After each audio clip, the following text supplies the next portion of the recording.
শিশু এবং মূল্যের ধর্ষণ মামলা করতে হবে। বিয়ের কাগজপত্র তো দেখাতে পারে, তাকে আমি বউ হিসেবে গ্রহণ করে নেবো। রিয়ামুনি তাকে যে এই চালটা খেলাইতেছে, রিয়ামুনিরই এদের নামে অবশ্যই কিন্তু মামলা করবো। আমার নামে নারী শিশু একটা মামলা করেছে, মামলাটা নারী শিশু এবং মূল্যের ধর্ষণ মামলা করতে হবে। আমাকে বিভিন্ন সাংবাদিক ফোন দিতেছে যে ভাই আপনার নামে কোর্টে নাকি একটা মামলা হয়েছে, আমি তো সঠিক জানি না।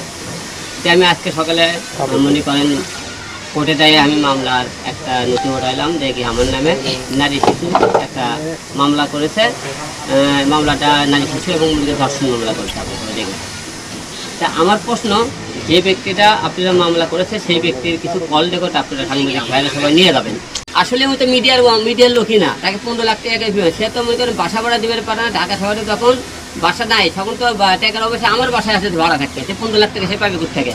15 লাখ টাকা দেখলে তো সে দিতে পারবে। আর 15 লাখ টাকা যেহেতু আপনাকে মিডিয়ার সামনে বলতেছি, 15 লাখ টাকা আমি যদি নিয়ে থাকি, এগুলো সাক্ষী প্রমাণ দেখাতে পারে, তাহলে অবশ্যই 15 লাখ টাকা আমি দিয়ে দেবো। সে সাক্ষী প্রমাণ দিতে পারে, যে কোনো জিনিসই যদি মনে করেন বিয়ের কথা বলতে পারে, সে বিয়ের কাগজপত্র তো দেখাতে পারে, তাকে আমি বউ হিসেবে গ্রহণ করে নেবো।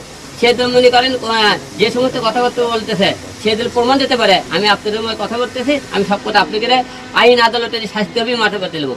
আদালত এই সমস্ত কথা সে প্রমাণিত না করতে পারে, তাহলে কিন্তু তাদেরকে কিন্তু শাস্তি হতে হবে।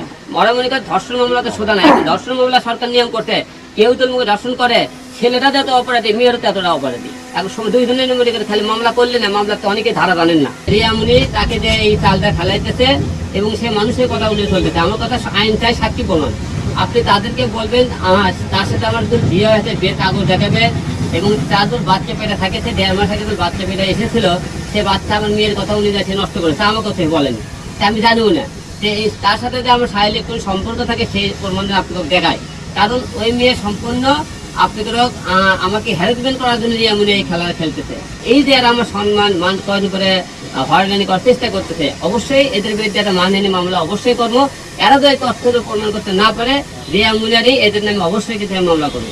মূলত কথা, তারা আমার সম্মানটা হানি করার জন্য উঠে পড়ে লেগেছে আর কি। তারা যে আমার বিরুদ্ধে মামলা করেছে সম্পূর্ণ মিথ্যে বানোয়াট, এবং সে বলেছে মিডিয়াতে হিরো আলমের কাছে আমি কাজ করার জন্য গেছিলাম, কাজ করে আমাকে নায়িকা বানানোর কথা কয়ে সে এই কথা বলছে।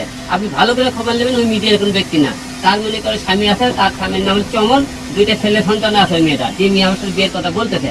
এবং তাদের সেই মেয়ের স্বামীর সাথে মান অভিমান চলাকালীন তার সাথে পরিচয় হওয়ার পরে জাহিদ নামে একটা ছেলের সাথে তার এরা পরকীয়া স্বামী ধরে পড়ে, ধরার পরে সেই জায়গার থেকে সে মনে সম্পর্ক হওয়ার পরে আমার মেয়ের সাথে তাদের সম্পর্ক হয়।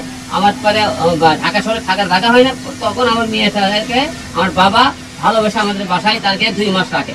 2 মাস রাখার পরে এখান থেকে তার জামাই আবার চাপ দিলে সে এখান থেকে ঢাকায় আবার চলে যায়, বাসা ভাড়া নেয়। সেখানে নিয়ে যাওয়ার পর মনে করেন আমার বাবাকে সেই সেবা করে। এখন যে আমার মেয়ের নামে যে মামলাটা করলো 13 বছর বয়স, ভাইকে সবাইকে বলবো যে আমার মেয়েদের এই 13 বছর বয়সে মেয়ের নামে মামলা করলো, এবং আমার মেয়ে তার 1.5 মাসের সন্তান, আমার মেয়ের কথা শুনে সেই সন্তান কেন নষ্ট করবে?